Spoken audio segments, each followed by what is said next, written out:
தகுதி தேர்வு எழுதி வெற்றி பெற்ற ஆசிரியர்களுக்கு பணி நியமனம் வழங்க வலியுறுத்தி கையில் தட்டுகளை ஏந்தி சென்னை எழும்பூரில் ஆசிரியர்கள் நூதன போராட்டத்தில் ஈடுபட்டு வருகின்றனர். இது தொடர்பான கூடுதல் விவரங்களை வழங்குகிறார் எமது செய்தியாளர் ராஜேஷ். வணக்கம். மேலும் விவரம். பிரியங்கா வணக்கம். தற்போது சென்னை எழும்பூரில் ஆசிரியர் தகுதி தேர்வு எழுதியவர்கள் தங்களுக்கு அரசு பணியை வழங்க கோரி போராட்டத்திலே ஈடுபட்டுக் கொண்டிருக்கிறார்கள். ஏற்கனவே அரசு பணியில் இருக்கக்கூடிய ஆசிரியர்களுடைய போராட்டம் ஒருபுறம் என்று சொன்னால், இந்த பணிக்கு வராத ஆசிரியர்கள் அவர்கள் இந்த பணியை கேட்டு அவர்கள் போராட்டத்தில் ஈடுபட்டுக் கொண்டிருக்கிறார்கள்.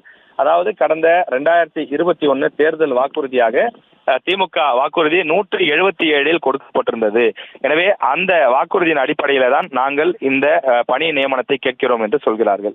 இவர்கள் ஆசிரியர் பட்டப்படிப்பு முடித்துவிட்டு, அது மட்டும் இல்லாமல் இவர்கள் 2013 முதல் 4 முறை தகுதி தேர்வு எழுதியிருக்கிறார்கள். இது தவிர ஒரு முறை தகுதி நியமன தேர்வும் எழுதியிருக்கின்றார்கள்.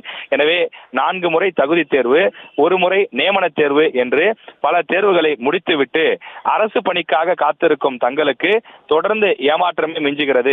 அரசு பணிக்காக செல்ல வேண்டும் என்று பல ஆண்டுகளாக காத்திருந்து எங்களது வாழ்க்கையே வீணாகிறது என்று அவர்கள் தொடர்ந்து கோரிக்கை வைத்து முழக்கங்களை எழுப்பிக் கொண்டிருக்கிறார்கள்.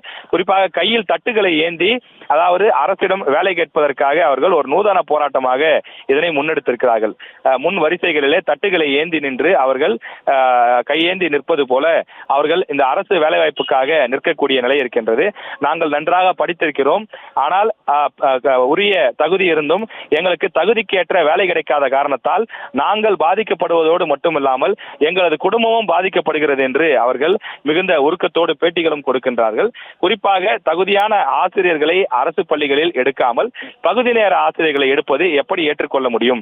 பகுதி நேர ஆசிரியர்களை எடுத்தால் அவர்களுக்கு பணி நிரந்தரமும் இருக்காது, பணி செய்யக்கூடிய காலத்திலே சொற்ப ஊதியம் மட்டும்தான் கிடைக்கும். எனவே உரிய கல்வி தகுதியோடு இருக்கக்கூடிய பல போட்டித் தேர்வுகளை எழுதி வெற்றி பெற்று காத்திருக்கக்கூடிய எங்களுக்கு உரிய வாய்ப்புகளை வழங்குங்கள், அரசு பணியில் எங்களை ஆசிரியர்களாக பணியில் சேருங்கள் என்று சொல்லி அவர்கள் தமிழ்நாடு முழுவதும் இருந்து வந்து போராட்டத்திலே ஈடுபட்டுக் கொண்டிருக்கிறார்கள். விவரங்களுக்கு நன்றி ராஜேஷ்.